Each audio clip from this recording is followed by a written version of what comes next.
Baik, shalom. Shalom saudara. Iya, di luar sana memang hujan dan dingin, ya. Tapi jangan sampai spirit kita juga jadi ikut dingin, ya.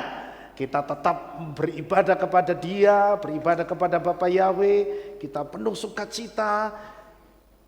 Roh kita harus menyala-nyala. Untuk apa saudara? Untuk menyenangkan hatinya Bapa Yahweh. Amin. Ya, kalau kita beribadah dengan hati yang penuh sukacita, dengan roh yang menyala-nyala, itu membuat Tuhan itu sangat disenangkan, saudara. Ya, baik, sore hari ini saya akan menyampaikan firman Tuhan yang temanya yaitu bullying, saudara. Nah, saudara tahu bullying sekarang, bullying itu perundungan, ya. Sekarang ini, saudara, di sekitaran kita itu banyak sekali terjadi bullying, saudara.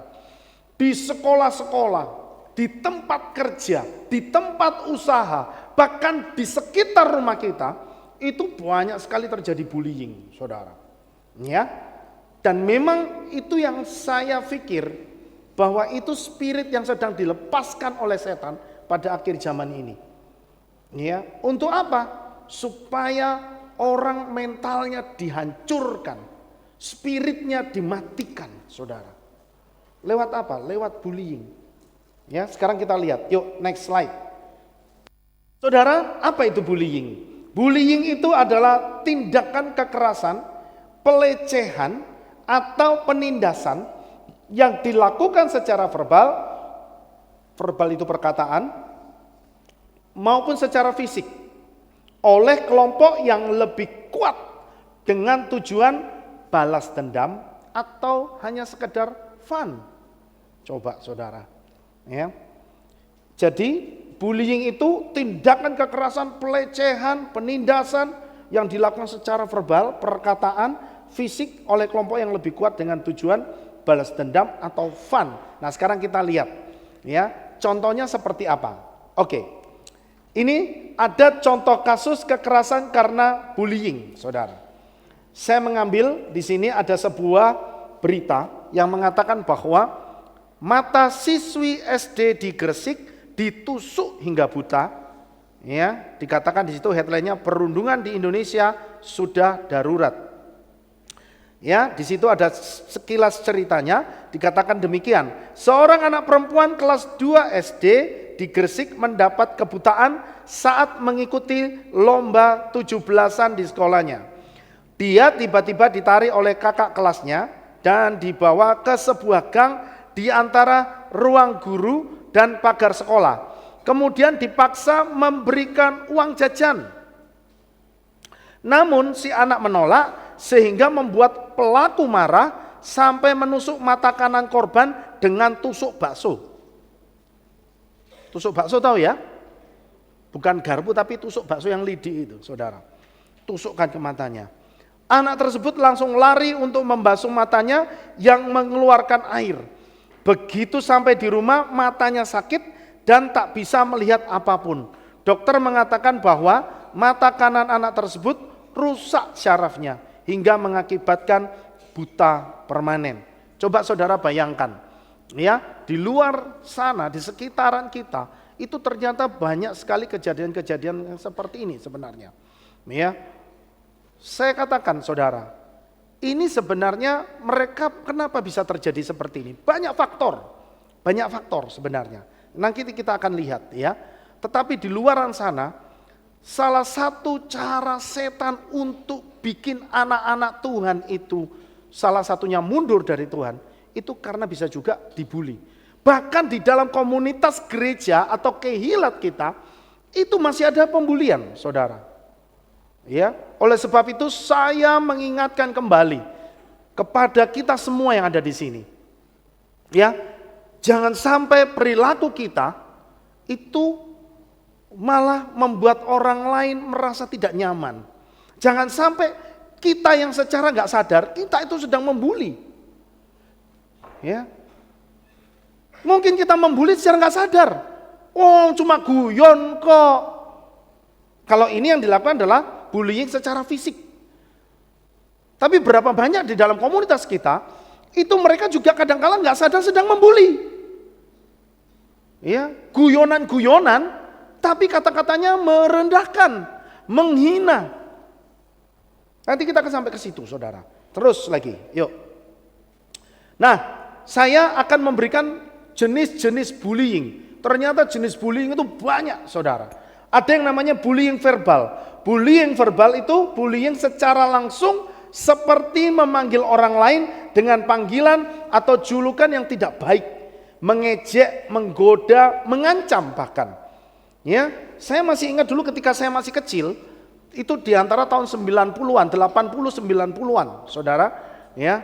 80 90-an di tempat saya itu banyak sekali komunitas yang pribumi, ya, dan kami adalah disebut sebagai orang non-pri. Gitu. Nah, orang keturunan etnis Tionghoa. Jadi kalau saya main begitu keluar rumah, saya ketemu sama anak tetangga, saya langsung diteriakin, "Woi Cino, Cino, Cino, Cino." Ada nggak yang ngalamin kayak gitu, saudara? Ada ya? yang biasanya punya darah keturunan itu seolah-olah itu jadi panggilan, ya bagi mereka biasa begitu. Tapi sebenarnya itu penghinaan, betul nggak saudara? Betul ya? Kemudian ada lagi, karena saya ini badannya ukurannya XL, double XL bahkan, ya ada beberapa orang yang kalau manggil saya, Dut. Ya, saya katakan itu bullying secara verbal, saudara. Saya mau tanya, bagi saudara yang ukurannya bodinya kayak saya, ya, kalau kira-kira ada orang lain manggil saudara dengan kata-kata "dut", kira-kira yang ada di perasaan saudara itu nyaman atau tidak nyaman? Tidak nyaman, iya kan? Tidak nyaman. Kenapa? Karena saya juga mengalami, gitu. Karena saya mengalami, gitu ya. Nah, itulah sebabnya itu salah satu bentuk bullying verbal. Itu bullying verbal. Dan masih banyak contoh-contoh di luar sana yang orang itu bahkan kepada istrinya atau kepada suaminya itu bisa melakukan bullying verbal, saudara. Ya, hati-hati. Hati-hati. Ucapan kita ini dipertanggungjawabkan loh besok di hadapan Tuhan. Amin. Ya. Jangan hanya berpikir begini, mek ngono ae guyon ae lho. Guyon ae ngono nesu. Ya kan? Hati-hati saudara. Ya, guyonan itu akan menjadi tidak lucu ketika sifatnya merendahkan orang lain. Setuju nggak saudara? Halo? Setuju ya?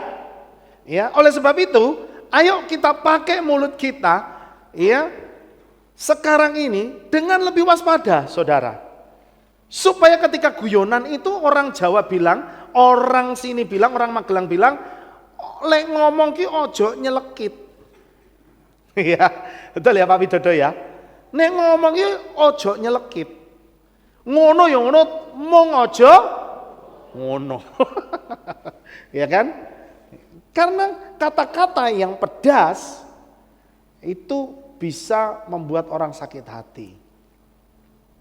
Firman Tuhan bilang, lidah itu kayak apa saudara? Kayak pedang. Dia bisa membunuh loh. Lidah itu dikatakan juga kayak api. Dia bisa membakar. Ya, itulah sebabnya kita perlu berhati-hati dengan lidah kita, saudara. Perkataan kita harus kita jaga, apalagi kita ini statusnya sebagai apa saudara? Anaknya Bapak Yahweh. Orang di luar sana, kalau saudara ditanyain, Pak, Bu, gerejanya di mana? Saudara jawab, gereja saya di tempatnya Pak Lukas. Biasanya nih yang saya tahu jawaban mereka begini, oh yang pakai Yahweh itu ya? Betul enggak saudara? Iya kan? Artinya apa? Trademark itu nempel sama saudara. Orang sak Magelang ini pasti wis hafal. Nek saudara ibadah di sini pasti manggilnya Bapak Yahweh. Suka tidak suka, bendera itu nancep di atas kepala saudara. Ya. Jadi di luaran sana saudara perlu tahu, ya, suka tidak suka mereka akan dengerin kita. Tahu dengerin? Apa itu? Niteni itu begini. Jal tak delok. Jari ini manggil nama Yahweh. Uripe bener apa ora?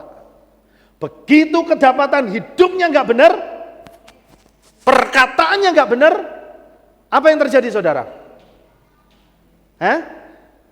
Pasti cerita sama yang lain, betul enggak? Betul ya? Jebul jemaatnya Pak Lukas jari ini sing paling bener dhewe. Ngomongnya orang godak. Ya kan? Seperti itu. Jadi suka nggak suka, kita itu pasti dititeni sama mereka. Untuk apa? Kita itu pasti dituntut secara sosial. Hidup kita harus lebih baik dari mereka.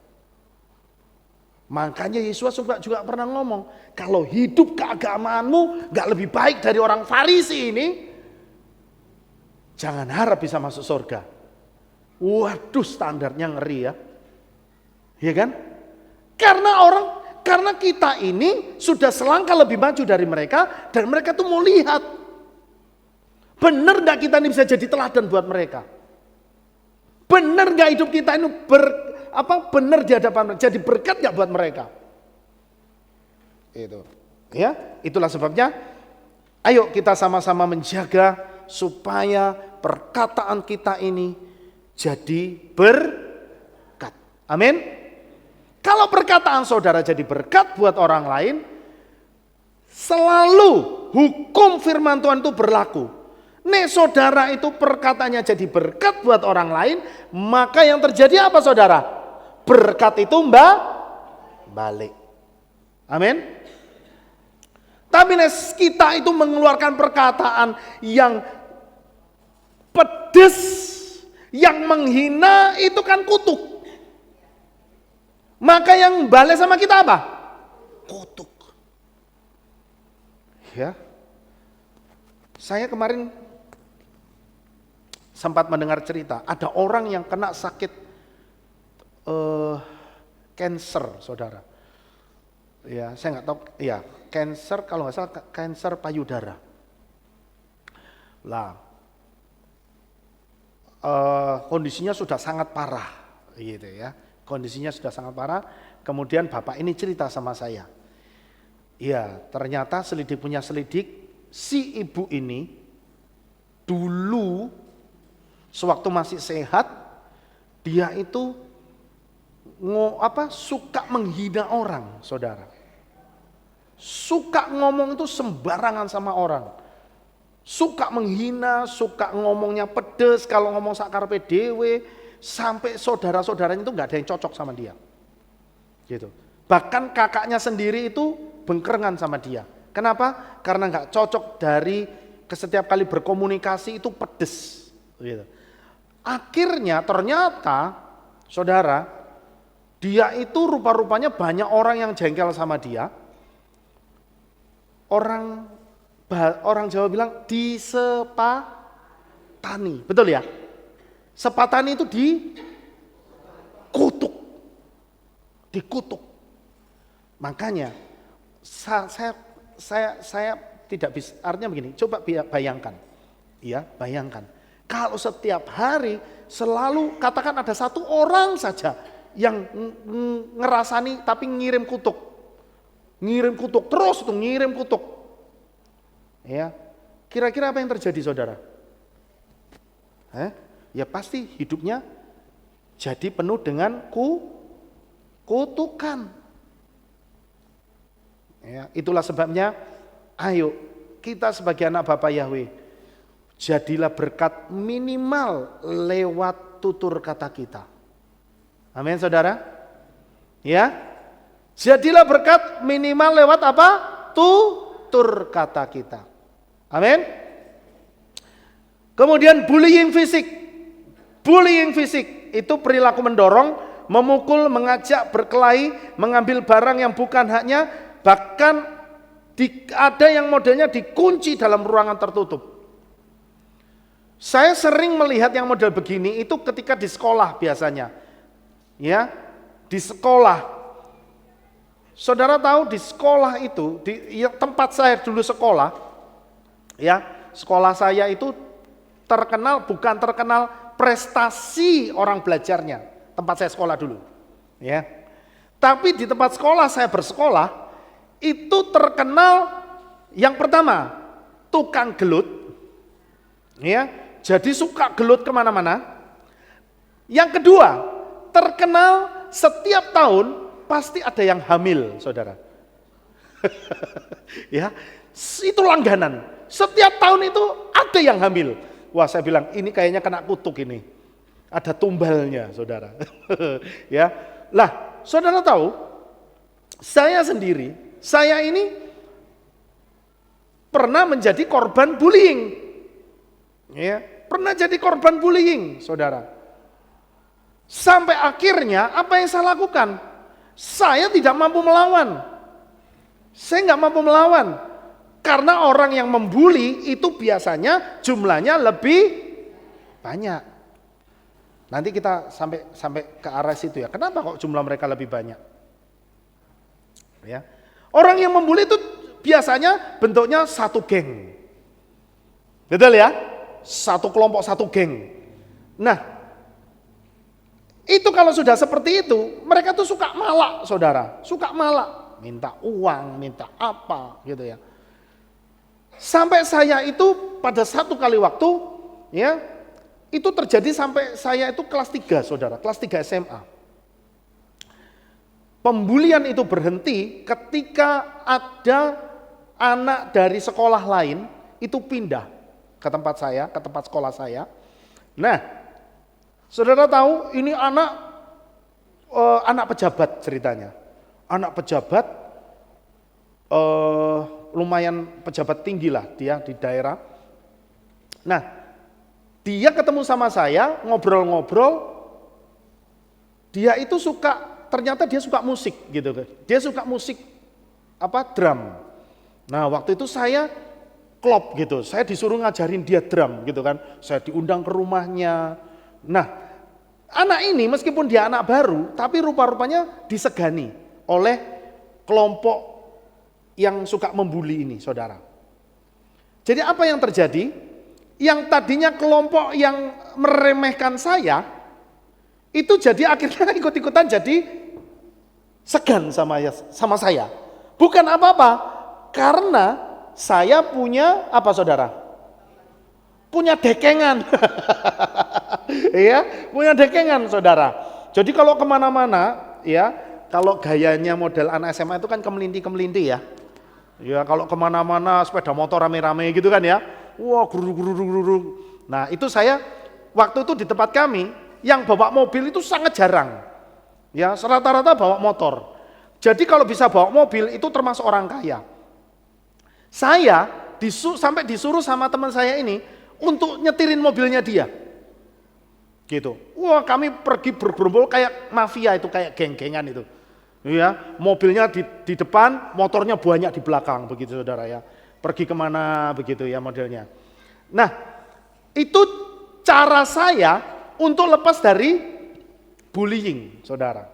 Waktu itu, ya, saudara bisa bayangkan bagaimana ya situasi dan kondisi ketika saya bersekolah itu sangat tidak nyaman. Dipenuhi dengan orang-orang yang seperti itu. Tapi puji Bapak Yahweh, ya, Bapak Yahweh itu saya nggak ngerti apakah itu cara Tuhan untuk melindungi saya begitu ya. Saya juga nggak ngerti begitu ya. Tapi sejak itu saya tidak pernah lagi dipalai lah gitu ya. Dipalai seperti itu. Nah, itu yang terjadi, saudara. Kalau itu yang terjadi di ruang sekolah, seperti itu, bullying fisik. Kemudian ada yang namanya bullying relasional. Relasional, bullying apa itu?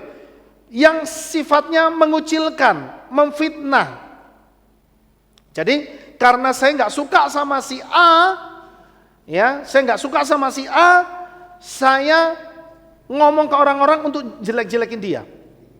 Itu bentuk bullying.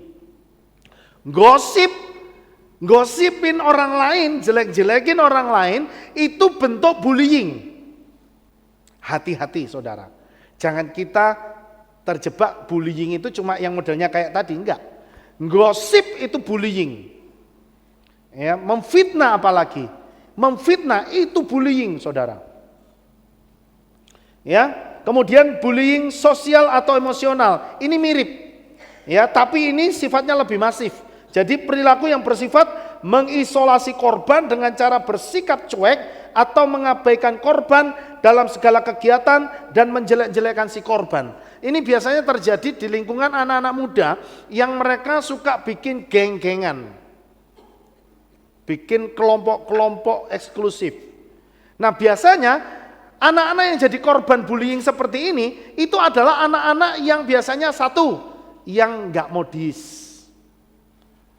Ya, kalau di lingkungan perkotaan itu yang enggak modis, yang gaya pakaiannya sederhana, yang agak kuper, yang kalau anaknya yang alim-alim begitu, yang lebih pendiam. Ini akan jadi korban bullying. Kenapa? Bagi mereka anak-anak yang sudah punya geng ini anak nggak asik dibuat berteman. Gak asik buat berteman, ya, sampai seperti itu saudara. Nah, itu yang dikatakan bullying sosial atau emosional, dan ini berbahaya, ya, ini berbahaya. Ini berbahaya. Itu sama saja kita itu sedang apa saudara? Membunuh karakternya, membunuh karakter orang yang model begini. Makanya saya berpesan kepada anak-anak youth, ya. Saya berpesan kepada anak-anak youth yang ada di sini. Kalau saudara itu ada jemaat yang baru, yang saudara bisa lihat, ini orangnya tipe pendiam, malu-malu, ojo malah dijauhi. Tapi harus dirangkul. Gitu. Saya jadi ingat dulu saudara waktu pelayanan saya di Surabaya, dulu waktu masih saya berkecimpung di dunia gereja yang lama, ceritanya begitu ya. Saya sebagai salah satu kakak pembina youth, ceritanya begitu. Itu sampai ada yang berpesan kepada orang tuanya. Orang tuanya datang sama saya, Jimson, AI mau pesen ya. Ini ada anak AI baru datang dari Cungkuok. Orangnya ini pendiam, ditemani ya. Oh iya AI. Benar saudara, semenjak kumpul sama saya, yang tadinya diem, wah jadi gitu ya. Jadi saya pikir itu memang bisa menular. Karena saya orangnya cerewet, bisa nular. Ya, yang tadinya dia pendiam, wah berarti suka ngomong saudara. Ya, sampai saya masih ingat itu ya. Karena saya nggak sebutkan namanya lah ya. Si A lah begitu, katakan namanya Budi gitu ya. Secara fisik, ini yang namanya Budi, orangnya ganteng saudara, ganteng, ya, smart. Tapi karena dia pendiam, sampai seumuran saya waktu itu sekitar umur 20, 21, 22 saya masih ingat, ya, di umur-umur itu. Sampai seumur itu, dia itu nggak pernah punya pacar saudara, nggak pernah punya pacar. Saking alim. Alim itu apa? Pokoknya nggak macam-macam orangnya. Ya, sedangkan kelompok saya itu sampai ibu gembalanya ngomong, saya dan kelompok saya itu kayak Beverly Hills katanya. Saudara tahu film Beverly Hills? Oh, nggak ada yang tahu ya. Kalau dulu ada film serial TV namanya Beverly Hills. Itu ada sekelompok pemuda-pemudi. Itu nanti Ya, katakan ada 7 orang begitu ya, yang cewek 4, yang cowok 3. Nanti ini ya, yang si A bisa pacaran sama si B, ya si C, ya ini bisa pacaran sama ini sama ini. Nanti bisa ganti saudara, ini sama ini, modelnya begitu. Tapi kami tidak seperti itu. Cuma maksudnya ramenya itu kayak begitu ya. Nah, sampai mamanya itu bilang begini saudara. Pokoknya, Jameson kalau kamu bisa bikin si Budi ini punya pacar, kamu tak kasih kulkas. Wow, saya sampai dikasih reward gitu saudara. Wah, terpaculah saya saudara. Untuk meningkatkan kelaki-lakiannya dia. Ya, oh dikenalin cewek. Oh, Joson, gitu saudara. Ayo. Oh, Joson. Ya gimana mau punya pacar gitu ya. Tapi puji Tuhan dia sekarang sudah kawin punya anak saudara. Ya, tapi saya belum dapat kulkas sampai hari ini. Ya, tapi tidak apa-apa. Ya. Oke. Kita lanjut. Itu tadi sedikit cerita. Ada yang namanya cyberbullying. Cyberbullying itu apa? Bullying yang dilakukan dengan bantuan teknologi digital seperti membuat komen yang menjatuhkan, membuat konten sindiran, fitnah, atau yang bentuknya mengancam orang lain. Nah, ini yang sekarang lagi tren di dunia medsos. Ya, saudara, saya katakan hati-hati dengan kalau yang tadi hati-hati dengan mulut kita, sekarang hati-hati dengan jari kita. Ada yang namanya sekarang ini undang-undang UU Cyberbullying. Jadi kalau orang itu menuntut, dia nggak suka dengan apa yang kita komenin, mereka bisa nuntut saudara. Jadi memang kita perlu berhati-hati, ya hati-hati benar. Itulah sebabnya kenapa Papi Lukas, Bapak Gembala kita, ngomong berulang-ulang, jaga jari kita, supaya apa? Supaya kita tidak ngetik yang sembarangan. Kenapa? Yang rugi nanti kita. Kalau kita sampai berurusan dengan hukum, berat saudara. Ya. Saya itu punya pandangan dalam hidup ini, jangan sampai berurusan sama 2 hal ini. 1, berurusan dengan hukum.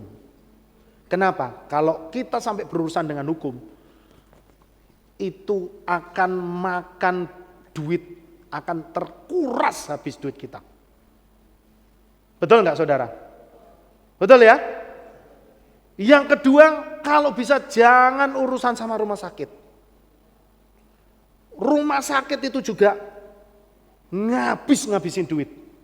Betul enggak saudara? Ya, jadi kalau bisa 2 ini kita jaga. 2 ini kita jaga. Jadi hati-hati ketika kita membuat status, jangan sampai status kita itu untuk digunakan menyerang orang lain. Ya. Sebisa mungkin kita jaga emosi kita. Ya.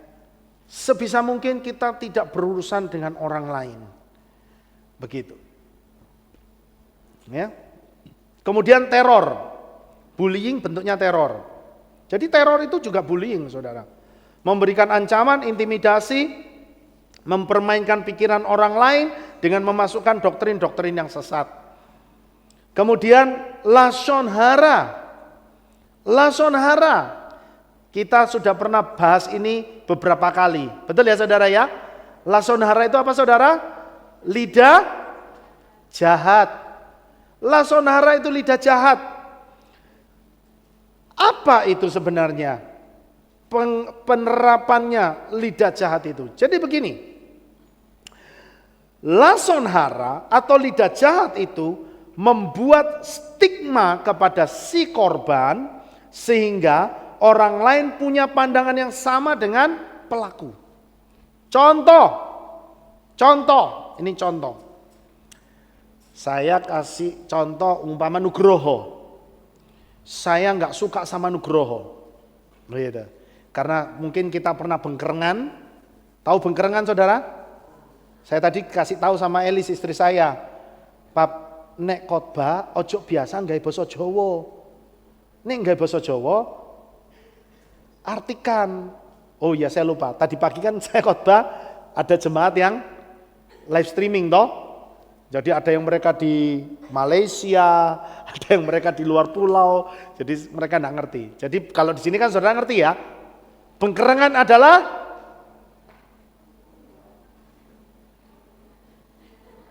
what is the meaning of pengkerangan? Wah, berarti banyak yang belum ngerti nih. Pengkerangan adalah sebuah tindakan. Wah, nanti panjang lagi ya. Ya pokoknya begitulah. Pengkerangan itu artinya itu enggak cocok ya. Saya enggak cocok sama si Nugroho. Nah, karena saya enggak cocok, saya jadi benci sama dia. Apa yang saya lakukan, saudara? Karena saya benci sama dia, saya mulai bikin stigma, ya, saya mulai bikin stigma terhadap dia, bahwa dia ini adalah orang yang tidak baik. Saya akan berpikir, caranya supaya orang ini pokoknya harus terlihat buruk di mata masyarakat atau katakan di lingkungan kehilat kita. Saya akan bikin propaganda. Saya datangi Pak Widodo. Saya cerita, Pak Widodo, kenal enggak sama sing namanya Nugroho? Sing dito kah? Kae bocahe kae sing iku lho, sing modele iku lho, ngono. Oh yo. Nah, hati-hati lho ya, tak kasih ngerti yo. Hati-hati Pak Widodo. Lek ditekani ojo gelem. Lho apa? Biasane suka ngutang. Padahal si Nugroho enggak demikian. Oh, Pak Widodo manggut-manggut. Oh, ngono toh. Saya cerita lagi, datang lagi sama yang lain. Ya kan? Saya datang lagi sama Ci Ana. Gitu. Ci Ana, hati-hati Ci Ana. Yo, nanti lah datangi Nugroho, lek dia mau kredit kulkas, ojo dikei. Mesti gak dibayar. Gitu. Ngomonglah lagi saya sama Pak Sulaiman. Pak Sulaiman ini kan toko Bu Endang, ini kan toko kasur ya. Hati-hati. Nek ditekani Nugroho, ojo gelem gak usah ditemoni lek iso. Loh, lah kenapa? Kayak mesti lek nembung kasur mesti ngutang sih. Gitu. Saya ceritalah kemana-mana. Saya cerita kemana-mana tentang Nugroho kalau suka ngutang. Kira-kira, ya dari beberapa orang yang saya ceritain ini, ada nggak yang nyantol? Maksudnya ada nggak yang percaya? Banyak yang percaya mesti, betul nggak? Banyak yang percaya kan? Gitu loh. Apalagi kalau yang cerita itu orang yang punya pengaruh. Betul nggak saudara? Gitu loh. Jadi akhirnya yang terjadi adalah Nugroho ini akan dikucilkan.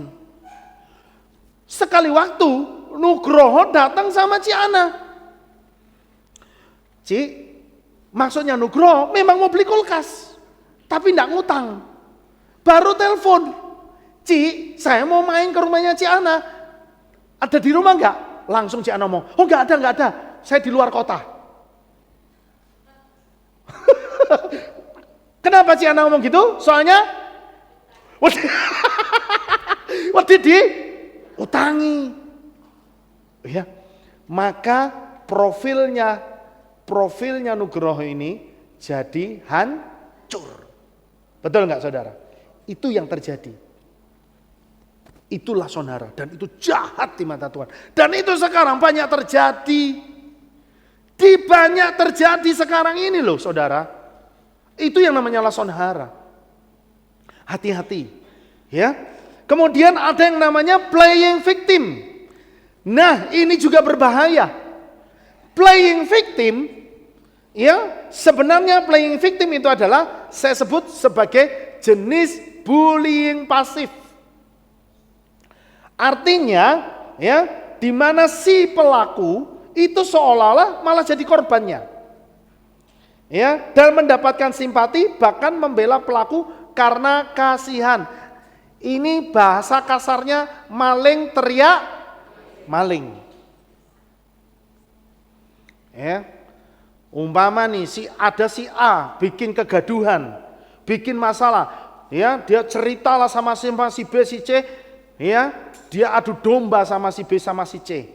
Si B sama si C padu. Setelah padu, tahu-tahu ketahuan bahwa sebenarnya biang keroknya ini si A, saudara. Biang keroknya si A. Datanglah si B, si C sama si A. Tanya, kowe kok iso koyo ngono ngapa toh? Kemudian si A dengan berperan sebagai playing victim. Aku sakjane ora gelem koyo ngono. Tapi soalnya ngomong lagi nyebut sama si D. Orang lain lagi dia sebut. Aku dikongkon ambek si D. Aku ngene kok ngene kok ngene. Akhirnya si B sama si C, oh kamu hanya korban.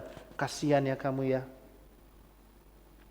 Itu yang saya katakan playing victim. Maling teriak. Saya berharap saudara jangan ada yang demikian. Amin. Ya. Jangan pernah menjadi orang yang kalau kita memang merasa bersalah, tidak usah cari kambing hitam. Berani akui kesalahan saudara. Amin. Berani enggak saudara? Iya. Sikap anak Tuhan yang benar itu dia berani menghadapi masalah. Yang saya heran saat ini mental kebanyakan orang itu sudah salah, tetapi mereka tidak mau atau tidak berani mengakui kesalahannya. Yang ada selalu yang dicari kambing hitam. Itu. Sudah begitu, sudah salah, nggak mau minta maaf. Ada nggak yang begitu? Banyak, betul. Sudah ngerti salah loh, nggak berani, nggak mau minta maaf. Sukar sekali, berat sekali untuk mengeluarkan kata maaf. Itulah sebabnya, ya, ada 3 hal yang jangan sampai kita itu lupa, saudara. Ada 3 hal yang saudara harus perlu ingat. Ya, ini kelihatannya sepele, tapi ini yang membuat saudara itu punya nilai tinggi di hadapan orang lain. 1, kalau salah berani minta maaf. Amin. Dengan kita berani minta maaf, sebenarnya ketika kita minta maaf, itu nilai kita nggak semakin rendah loh, tapi nilai kita itu akan semakin tinggi. Ya. Tapi kalau sudah salah, nggak mau minta maaf, itu tidak akan membuat saudara itu lebih berharga loh. Tapi orang lain akan semakin meremehkan kita, semakin merendahkan kita. Kenapa? Karena sikap kita yang tidak dewasa. Jadi jangan lupa, beranilah minta maaf ketika kita menghadapi kesalahan. Amin. Halo? Mau saudara? Iya, bagus. Yang kedua, kalau kita membutuhkan pertolongan orang lain, jangan sampai keluar dari mulut kita itu kalimat perintah. Tapi selalu gunakan kata apa? Minta tolong. Yang ketiga, kalau sudah ditolong ngomong terima kasih. Itu 3 itu. 3 hal itu saudara. Kalau saudara berani mempraktekkan, mesti saudara itu akan lebih dihargai orang lain. Orang akan lebih segan kepada saudara. Ya, simple. Tidak perlu menunjukkan kehebatan saudara, nggak usah. Itu salah satu bentuk kerendahan hati kita. Ya. Kemudian ada yang namanya sexual bullying. Sexual bullying ini adalah jenis bullying yang mengarah kepada fisik seseorang, memberikan komentar yang sifatnya melecehkan sehingga mengarah pada tindakan asusila. Apa contohnya? Sexual bullying ini saya juga pernah mengalami, bukan saya maksudnya, tapi maksudnya di lingkungan sekolah saya dulu, saya sering melihat ketika ada teman saya yang cewek itu jalan di antara kerumunan-kerumunan orang-orang yang suka membuli itu, ketika mereka jalan, ketika dia ada yang jalan, ya, ini gerombolan-gerombolan ini sukanya apa saudara?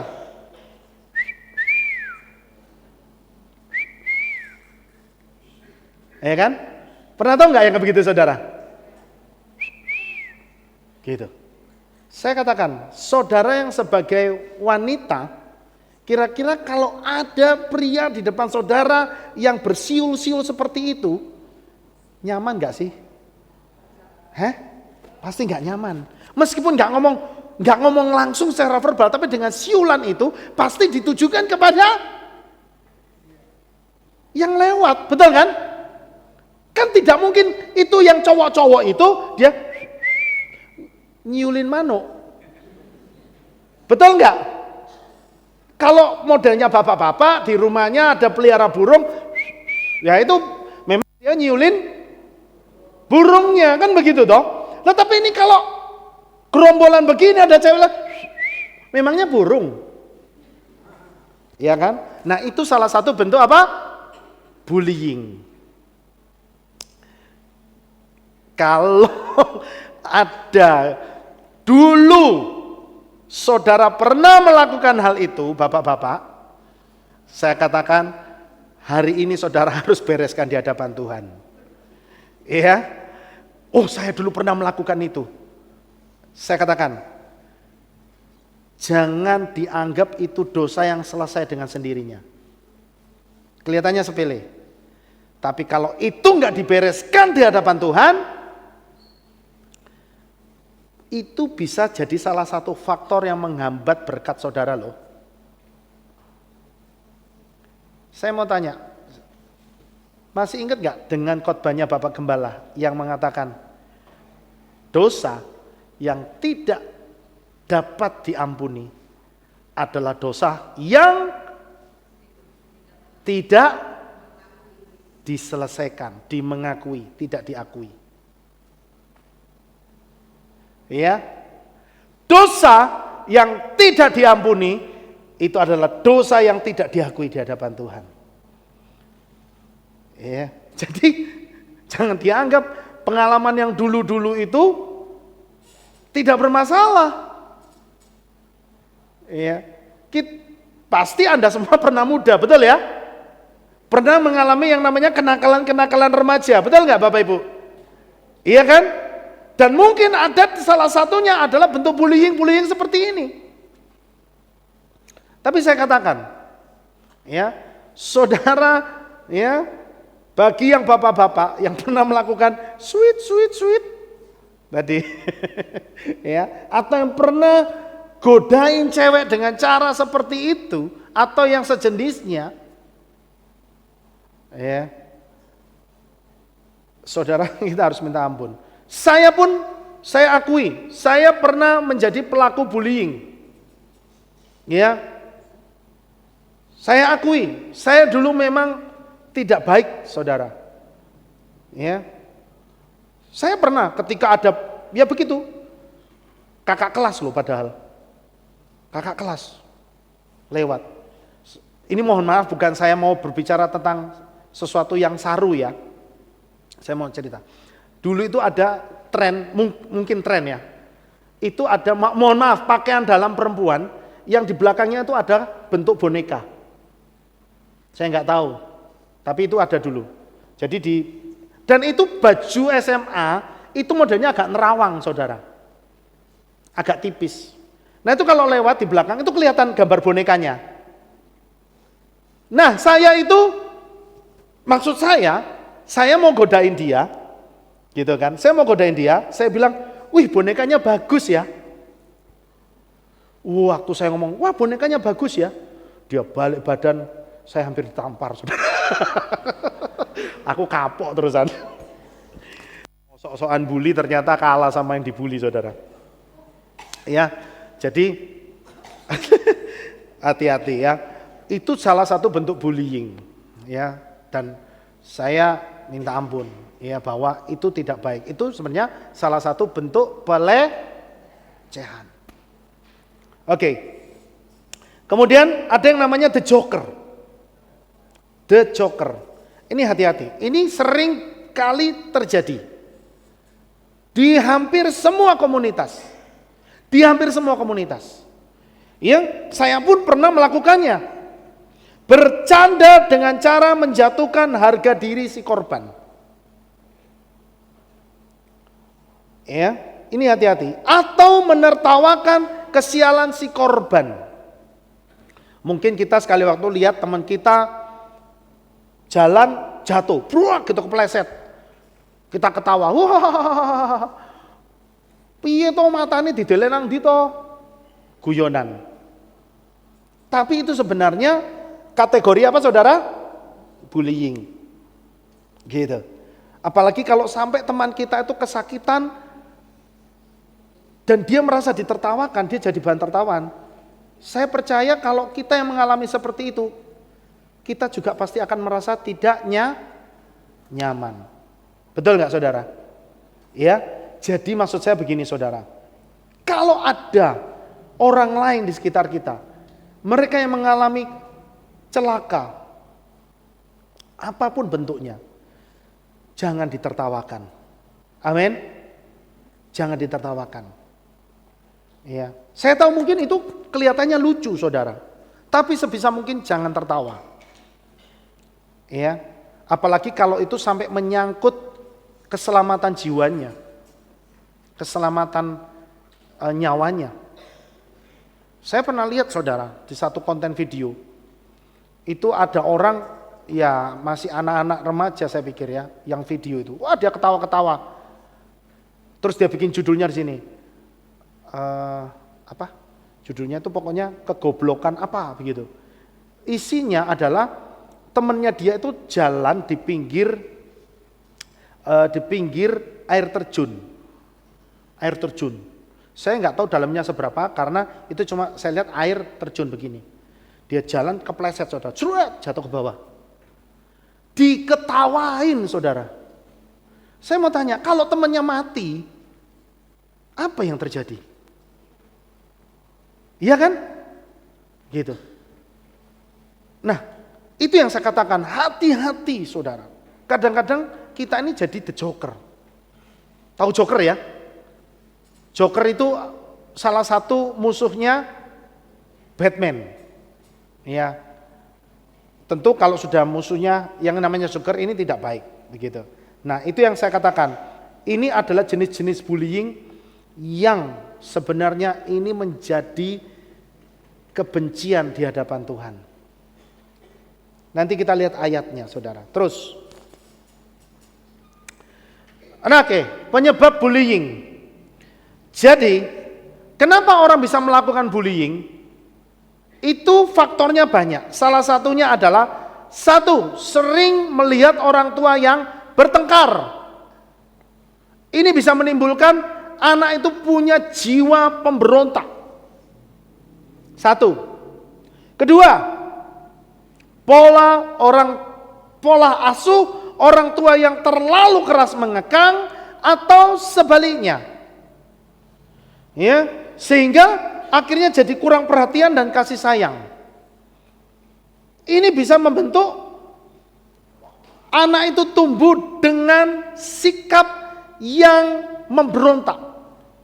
Kalau terlalu mengekang, anak itu akan bisa jadi minder atau sebaliknya. Tapi kalau terlalu di-loss, anak itu dia akan punya rasa pemberontakan yang sangat besar malah. Kenapa? Nggak ada yang mampu, nggak semua yang dia mau dia dapat begitu. Tanpa berpikir, tidak diajari berpikir untuk bijaksana. Pokok apa yang dia suka, dia harus dapatkan. Ya, kalau tidak didapatkan, maka dia akan memberontak. Nah, itu menimbulkan karakter-karakter orang untuk suka atau karakter-karakter orang yang jadi pembuli. Kemudian ternyata orang yang suka membuli itu sebenarnya orang-orang yang rasa percaya dirinya rendah. Itulah sebabnya sebenarnya kenapa para pembuli itu, para pelaku bullying itu selalu melakukan bullying itu rame-rame baru berani. Biasanya pelaku bullying itu nggak pernah satu orang, jarang. Biasanya lebih dari satu orang, alias golek konco. Apa namanya itu?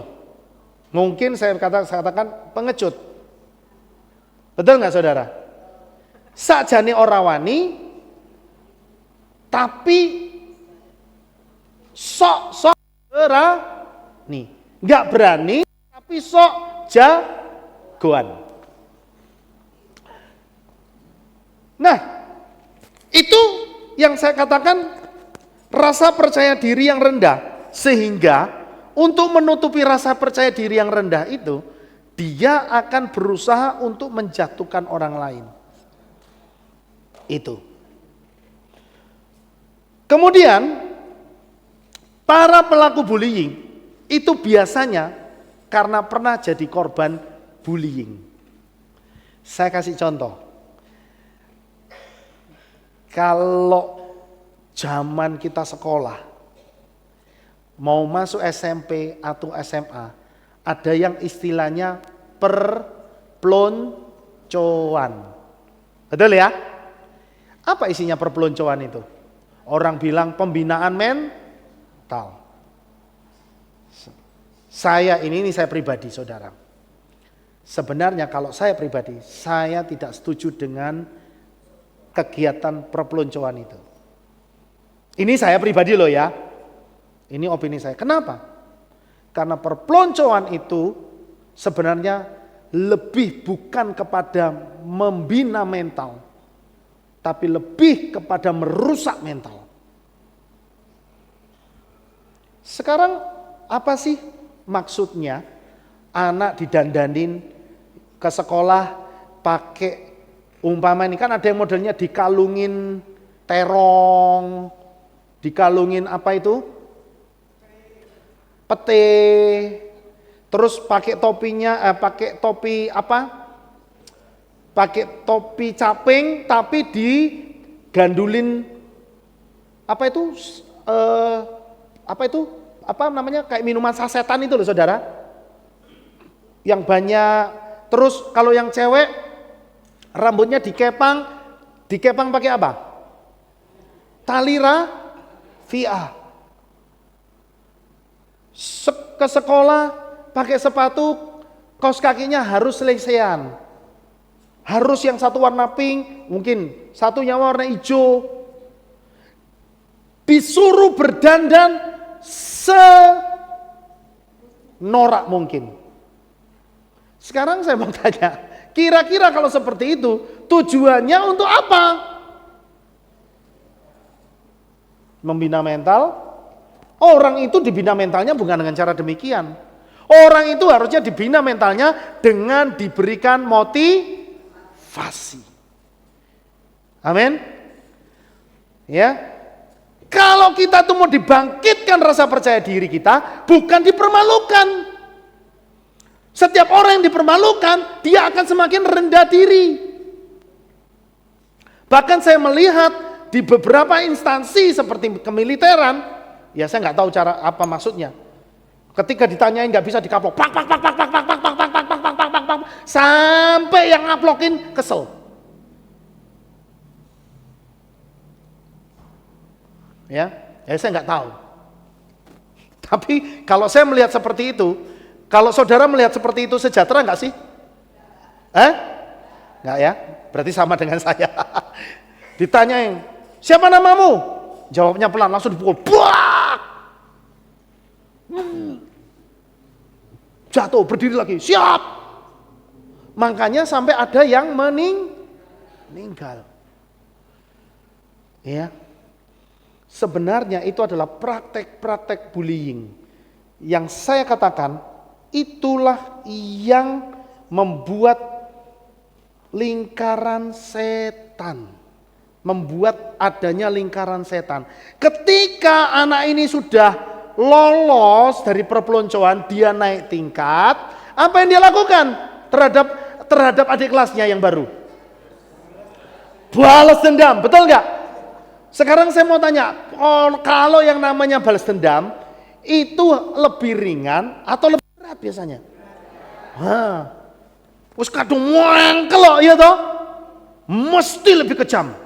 Pembalasan harus lebih kejam daripada tidak membalas.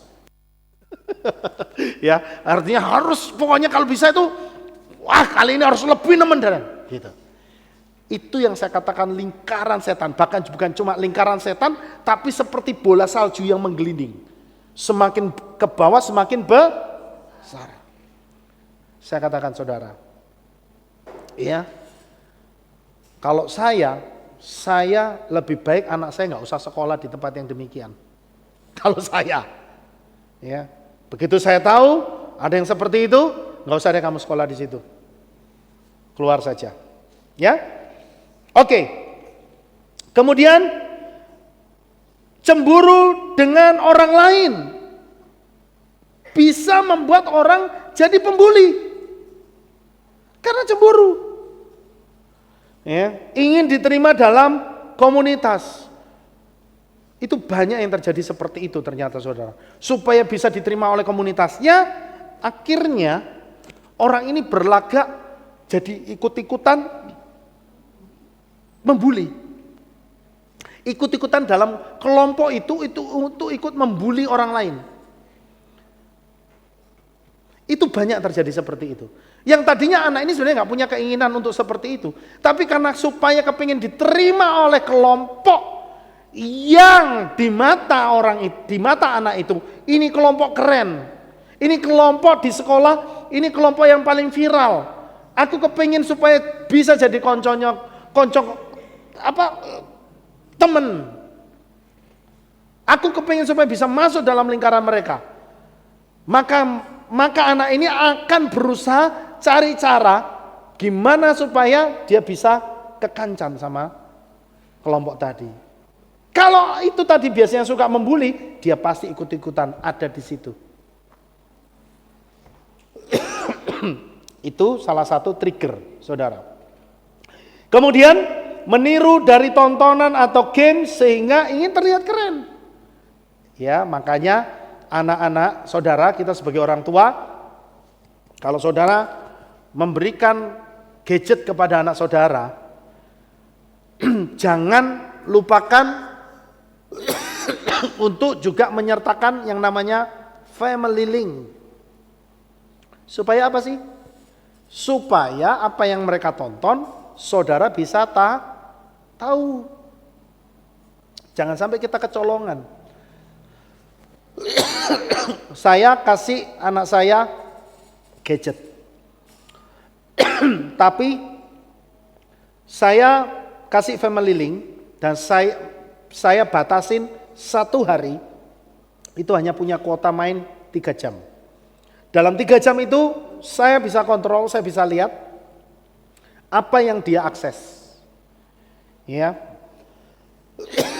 Begitu saya lihat ada sesuatu yang mulai nggak beres, itu saya bisa langsung klarifikasi sama yang bersangkutan. Untuk apa? Supaya saya tahu anak saya ini apa yang dia tonton, saudara. Ya, jangan sampai apa yang dia tonton itu merusak karakter dia. Gitu. Kemudian penyebab bullying itu adalah ingin mendominasi atau menguasai orang lain. Itu, ya. Nah, saya berusaha cepat saja ya. Oke, berikutnya.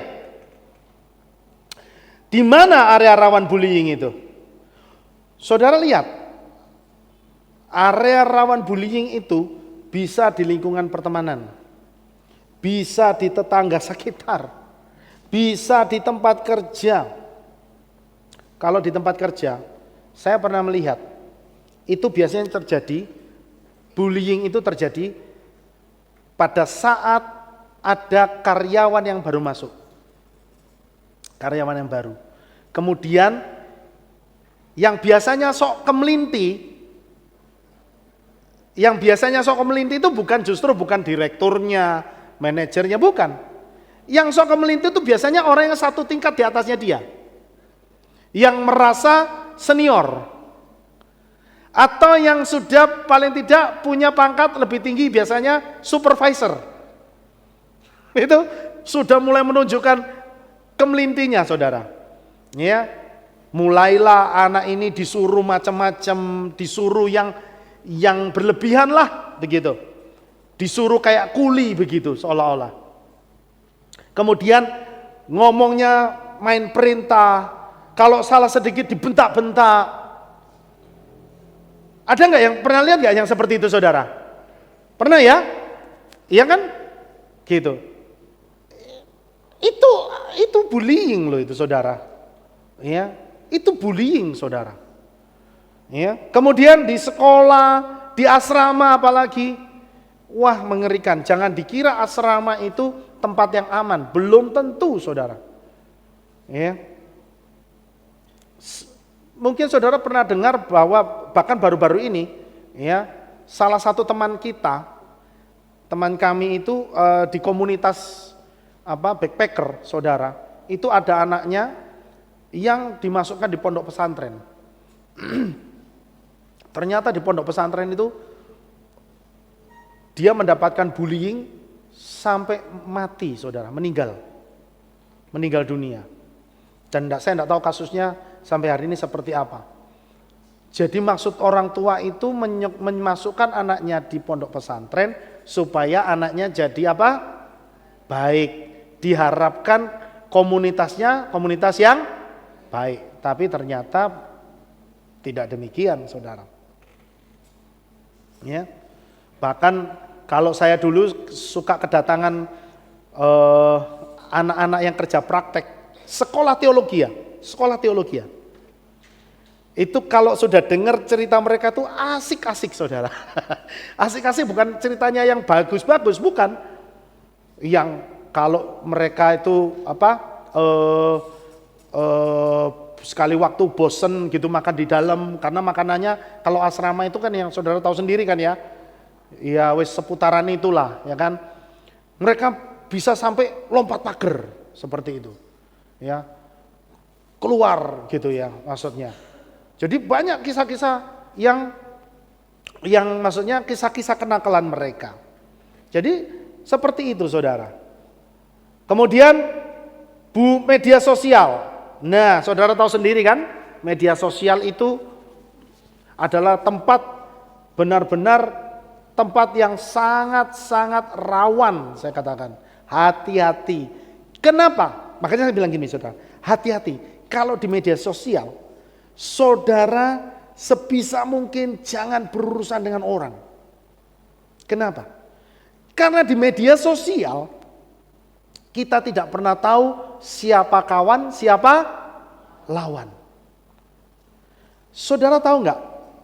Ya, kemarin kalau tidak salah, Papi itu pernah menunjukkan sebuah video teknologi AI yang baru. Begini saudara, ada umpama ini, saudara pasang foto, ya umpama ini Pak Widodo foto di depan gunung, sendirian, Pak Widodo, foto, cepret. Kemudian ada foto orang lain lagi, perempuan lain lagi, bukan, yang pasti bukan istrinya Pak Widodo, orang lain pokoknya, perempuan. Yang tidak kenal dengan Pak Widodo. Foto juga sendirian. Cepret. Begitu.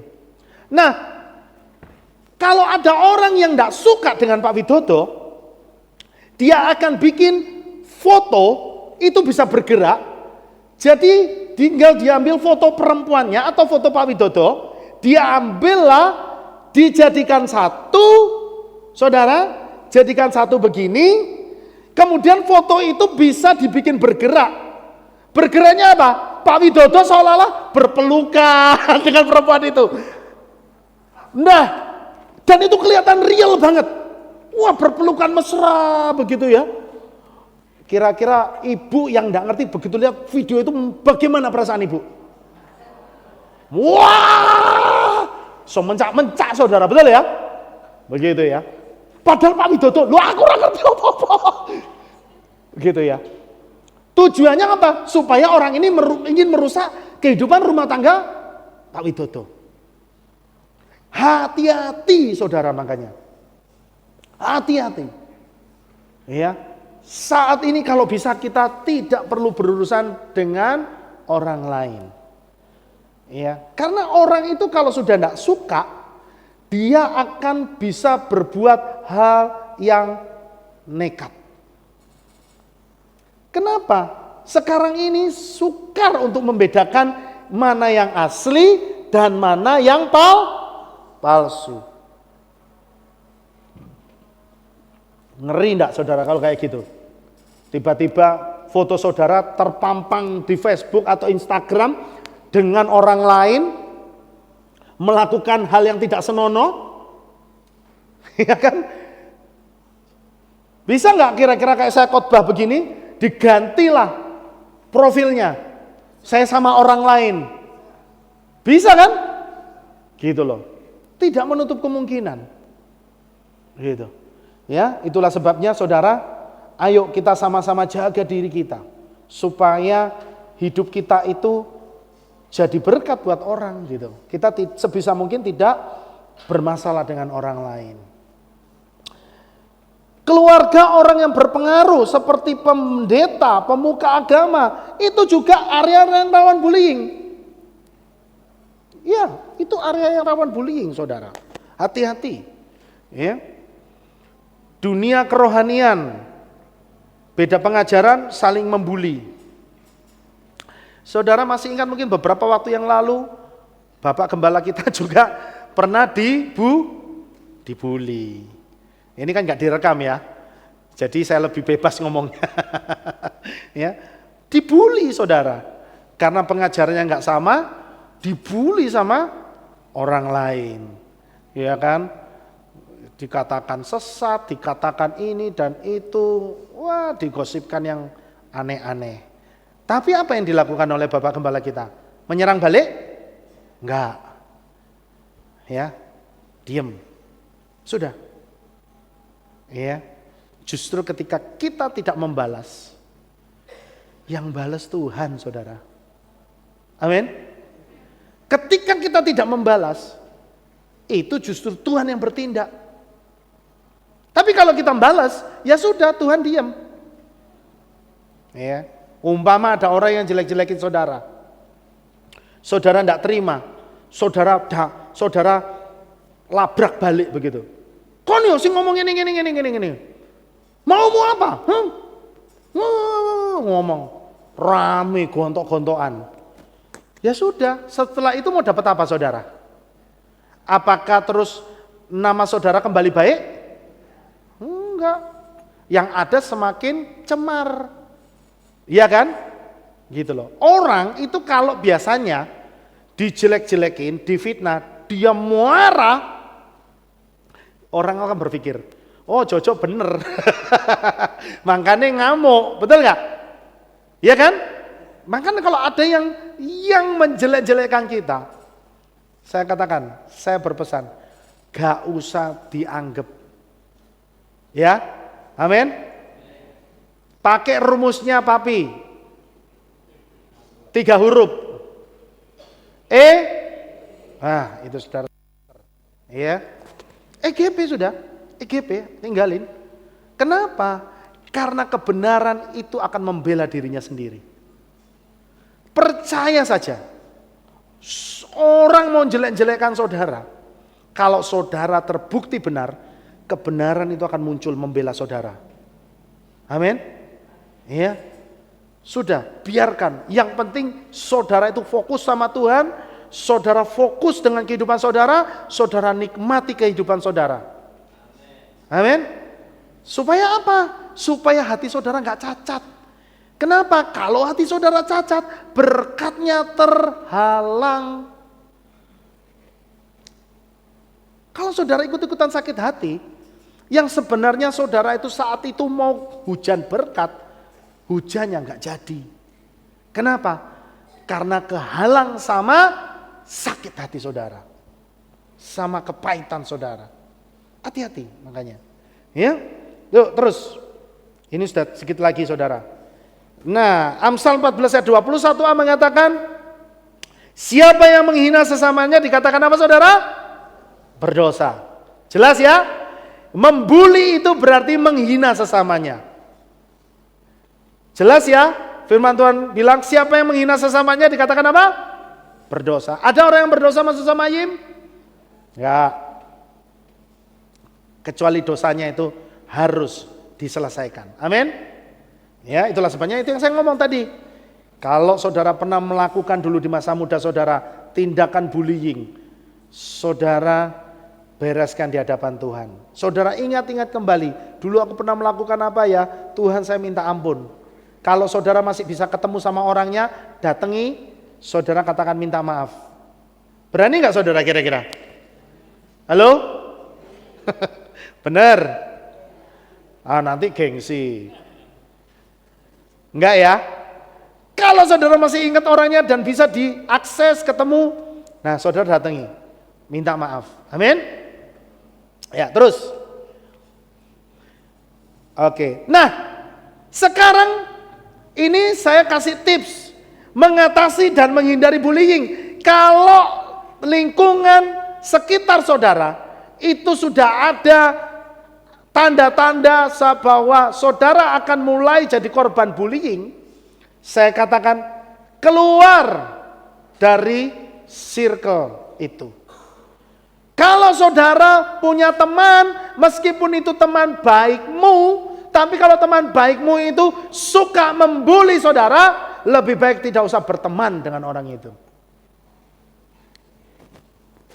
Tapi ini aku sama dia itu enaknya dia itu suka jajak ke aku. Memang dia itu senengannya lek ngomong nyelekit. Tapi nek metu dia mesti sing bayari. Ya, saya kasih tahu, harga diri saudara itu jauh lebih berharga daripada jajan. Betul nggak saudara? Betul ya? Jadi kalau ada begitu tinggalkan. Saya katakan tinggalkan. 1 Korintus 15:33 ngomong, jangan disesatkan. Pergaulan yang buruk apa? Sampai hari ini saya tidak pernah merasa bahwa diri saya itu kuat. Enggak. Kenapa? Saya sendiri bukan yakin, tapi kalau saya sampai kumpul sama teman-teman saya yang dulu, mesti hidup saya kayak dulu lagi, saudara. Ya, karena saya manusia yang juga bisa jatuh dalam dosa. Tidak ada manusia yang Superman, hidup yang hebat, kudus di hadapan Tuhan, yang kuat, itu nggak ada. Elia, nabi yang luar biasa. Tapi begitu Elia dapat ancaman dari Isabel, langsung apa yang terjadi? Ya kan? Takut. Nabi loh saudara.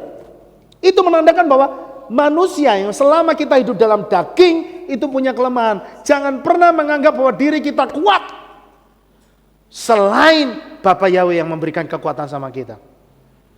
Kita harus jaga diri kita. Gitu loh. Oh enggak apa-apa.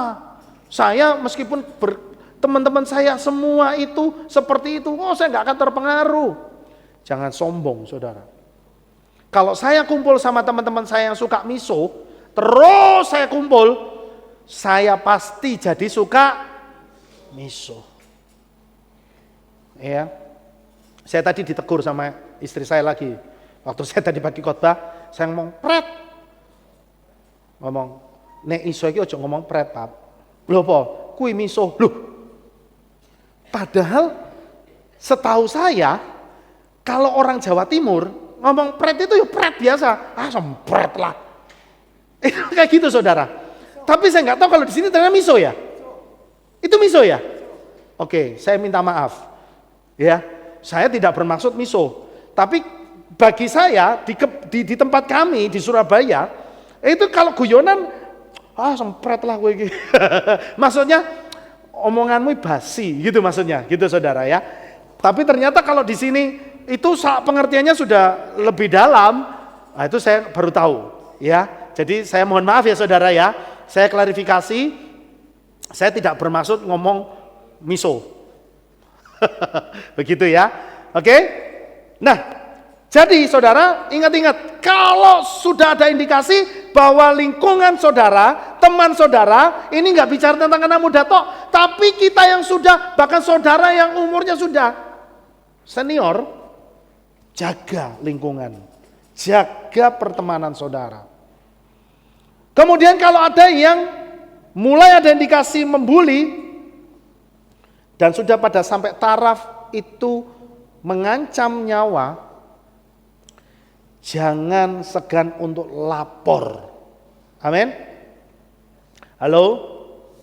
Kalau saudara sudah mulai dapat ancaman-ancaman, jangan takut, lapor sama polisi. Ya. Supaya apa? Supaya saudara tidak terancam. Saya bukan ngajarin untuk saudara tidak punya kasih. Saudara harus mengasihi. Tapi kalau sampai mengancam jiwa saudara, apakah saudara hanya diam?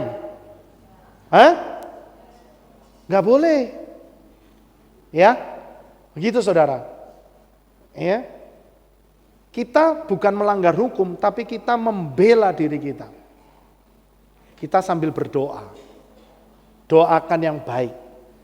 Tapi kalau dia sudah sampai mengancam jiwa kita, itu sudah bukan main-main lagi saudara. Begitu ya saudara ya.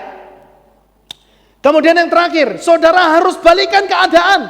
Kalau ada orang yang mulai menindas kita, ada orang yang mulai melecehkan kita, artinya secara verbal mengutuki kita, Bapak Gembala sudah ajarkan lagi. Saya hanya mengingatkan kembali. Supaya apa? Saudara balas perkataannya dengan kutuk, begitu? Tidak. Tetapi yang seperti Yesus ngomong Matius 5:44, supaya apa? Kita mendoakan mereka dengan ucapan apa saudara? Berkat. Amin. Gitu. Ya. Kalau saudara membalas kutuk dengan kutuk, dia kena kutuk, saudara juga kena kutuk. Perang kutuk dan kutuk. Makanya Yesus ngajarin, balesnya itu adalah dengan berdoa dan memberkati mereka. Dengan saudara berdoa memberkati mereka, itu alam rohnya jadi terbalik.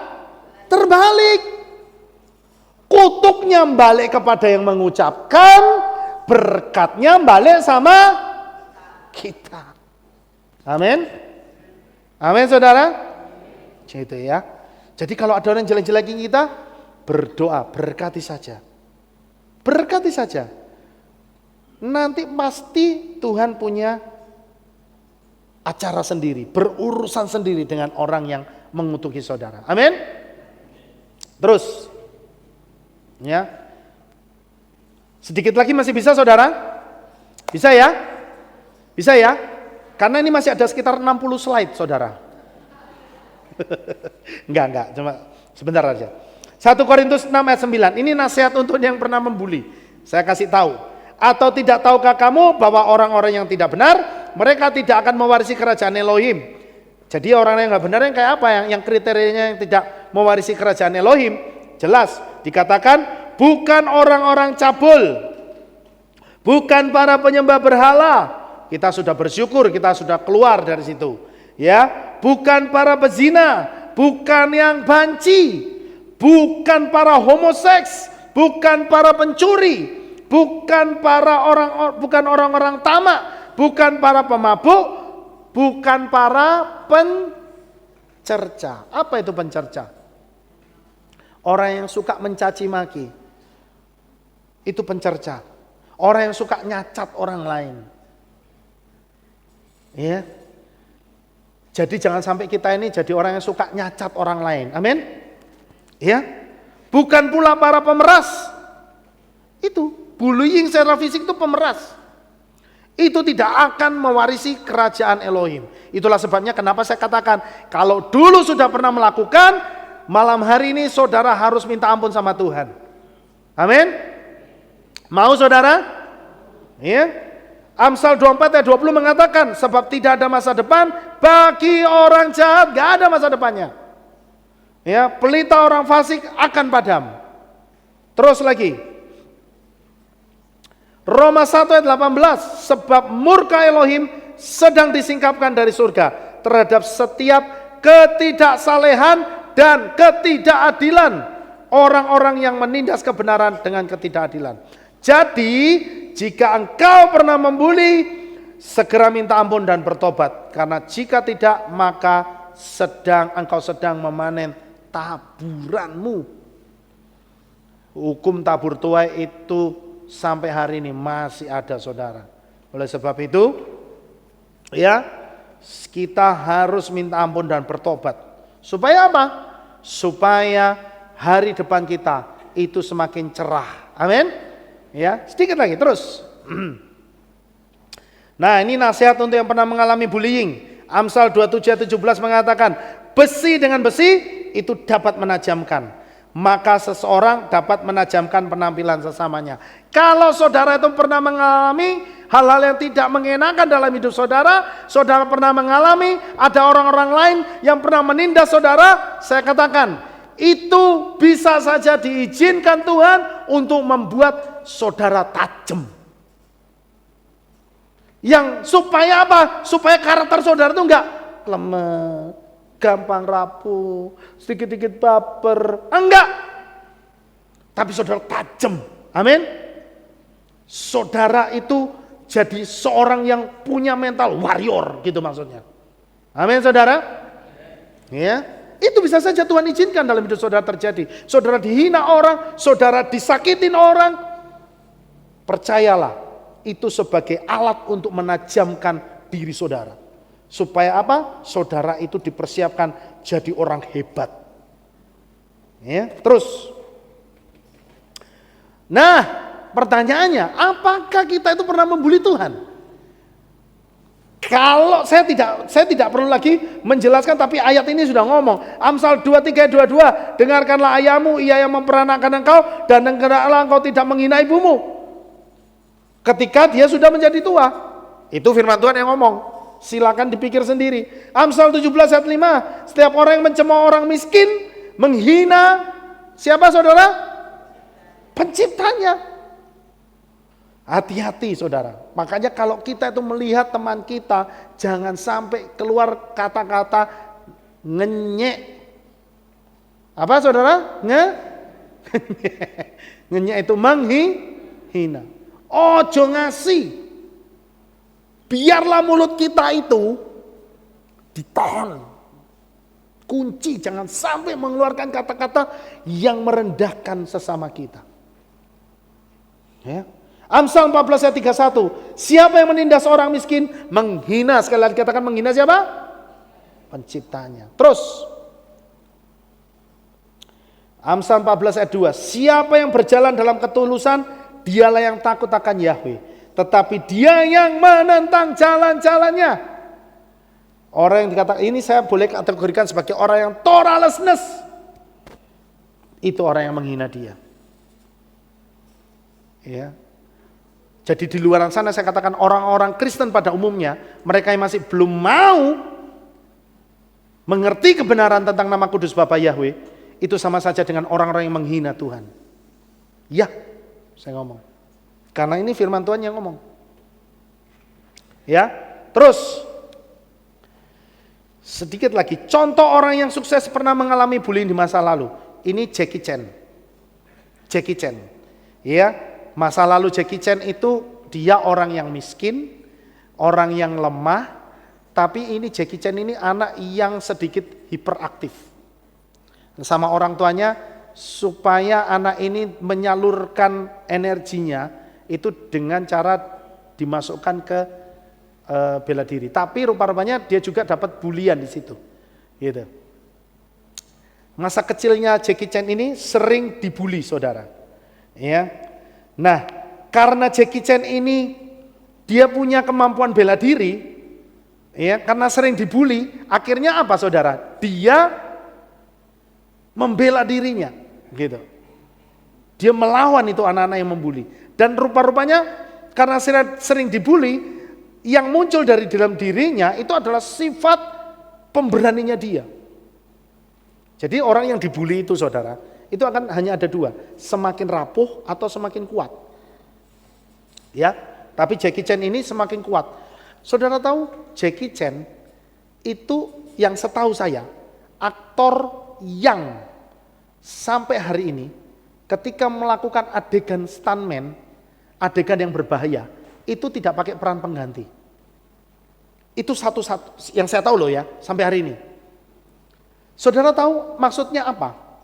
Seorang aktor utama, kalau dia sampai berani melakukan adegan yang berbahaya tanpa digantikan oleh pemeran pengganti, maka bayaran dia itu bisa sampai mencapai 10 kali lipat. 10 kali lipat, saudara. Iya. Makanya dia itu kayanya luar biasa. Iya. Nah, maksudnya apa sih? Jackie Chan itu dia bisa sukses karena masa kecilnya dia diproses, ditajamkan, saudara, ditajamkan terus. Jadi malam hari ini, saudara, malam hari ini saya berpesan bagi saudara yang dulu pernah jadi korban bullying, pernah dihina orang, pernah dicaci maki orang, saya katakan, bagi engkau yang pernah dihina, dicaci maki, direndahkan kehidupanmu, saya katakan, berkati balik orang yang pernah ngata-ngatain saudara. Mau enggak saudara? Halo? Berani enggak? Nanti saudara akan lihat. Yang tadinya saudara berdoa itu terhambat, doa saudara, itu Tuhan akan buka saluran berkat buat saudara. Kenapa? Karena kutuk yang tadinya dilemparkan kepada saudara lewat orang lain, yang benci sama saudara, saudara balikan kembali dengan mereka, kepada mereka sendiri dengan memberkati mereka. Dan malam hari ini, ya, saya pikir saya tidak perlu perpanjang lagi nih slide. Saudara, biarlah malam hari ini, saudara bereskan kehidupan pribadi saudara dengan Tuhan. Mau saudara? Ya, kalau saudara pernah terlibat di dalam bullying atau pernah dibully, saudara, saya katakan bereskan di hadapan Tuhan. Bagi saudara yang pernah membuli, saudara minta ampun. Bagi saudara yang pernah dibully, saudara berkati orang-orang yang pernah membuli saudara. Ya, dan saya percaya Tuhan akan membuat hidup saudara jadi lebih hebat dari sekarang. Amin buat firman Tuhan. Bapak Yahweh memberkati saudara. Ya, kita sama-sama berdoa. Terima kasih Bapak Yahweh, malam hari ini selesai sudah firman-Mu Tuhan. Engkau memberkati seluruh jemaat-Mu Bapa. Kami percaya Engkau sedang memberikan pemulihan yang besar untuk seluruh jemaat-Mu di tempat ini. Kami percaya Tuhan, Engkau sedang mempersiapkan kehidupan yang penuh dengan berkat dan kemenangan Bapa. Terima kasih Tuhan, terima kasih Bapak Yahweh. Berkati firman-Mu, berkati seluruh jemaat-Mu. Terima kasih Bapak Yahweh. Dalam nama Adonai Yeshua HaMashiach, kami mengucap syukur dan berdoa. Sama-sama kita berkata, amin. Baik saudara, kita akan mendengar pengumuman. Shalom. Berjumpa kembali dalam Aleph Tau Update News. Berikut kami sampaikan pengumuman minggu ini. Akan dilangsungkan pemberkatan perkawinan pasangan Obed Cahya Putra dengan Anastasia Kusumaningtyas Simon pada hari Sabtu 26 Oktober 2024 pukul 11 siang bertempat di The View Ballroom, Semarang. Pengumuman ini disampaikan sebagai pemberitahuan saja. Mengundang seluruh jemaat untuk hadir dalam Hari Raya Shemini Atzeret atau Sukkot penutup yang diadakan pada hari Rabu 23 Oktober 2024 pukul 6 sore dengan tema Menyambut Kedatangan Yeshua. Perayaan Simchat Torah dilaksanakan pada hari Kamis 24 Oktober 2024 pukul 6 sore dengan tema Bersukacita dalam Torah Yahweh. Demikian pengumuman minggu ini. Sampai jumpa di Aleph Tau Update News selanjutnya. Bapa Yahweh memberkati. Saudara, pengumumannya, dan sekarang saya mengajak saudara untuk kita sama-sama bangkit berdiri dan kita akan mengakhiri ibadah kita pada malam hari ini. Haleluya. Terima kasih Bapak Yahweh, selesai sudah ibadah kami pada malam hari ini. Tapi malam hari ini Bapak, sebelum kami pulang ya Bapak Yahweh, kami mau menerima berkat yang daripada Bapak Yahweh. Sebab kami percaya hanya berkat Bapak Yahweh yang menjadikan kami kaya dan damai sejahtera. Terima kasih Tuhan buat berkat-Mu, kami mau terima berkat-Mu yang komplit. Oleh sebab itu saudara, angkat kedua belah tangan saudara dan terimalah berkat dari Bapak Yahweh. Yefareka Yahweh wa yismereka.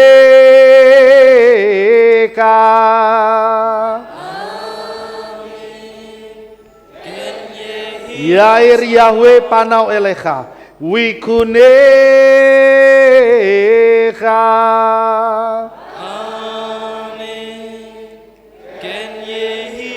Yesa Yahweh panau elecha wa yashem lecha shalom.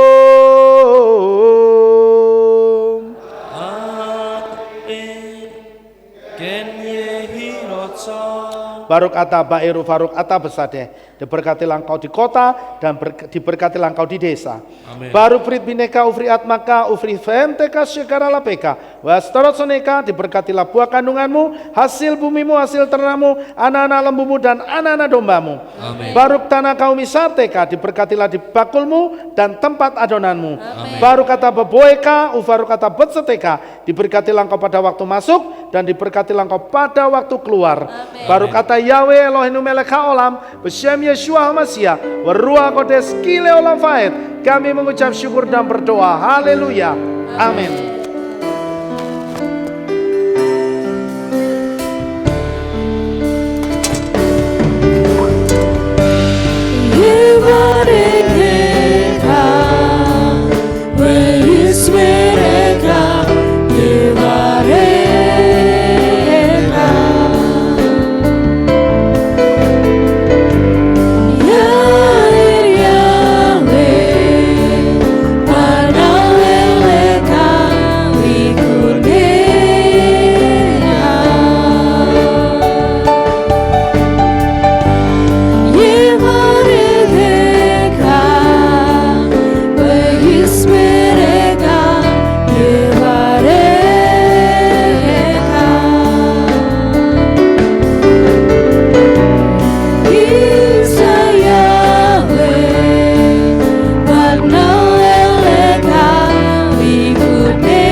Hati-hati di jalan, Bapak Yahweh memberkati. Amin. Haleluya. Ajaib sungguh. Terpujilah Bapa Yahweh yang Maha Kuasa. Terima kasih atas kehadiran Bapak Ibu Saudara sekalian dalam ibadah bersama kami di Kehilat Alef Tau Magelang. Doa saya Bapa Yahweh memberkati dengan kesehatan yang sempurna, damai sejahtera dan berkat materi yang semakin melimpah. Kami menunggu kembali kehadiran Bapak Ibu Saudara sekalian pada jam yang tersedia. Hari Sabat jam 5 pagi, hari Minggu jam 6 pagi, hari Rabu jam 6 sore. Siap sedialah sebagai mempelai Hamashiach untuk menyambut kehadiran mempelai pria kita yaitu Adonai Yeshua Hamashiach di awan-awan yang permai. Amen lehitraot. Shalom, sampai jumpa kembali.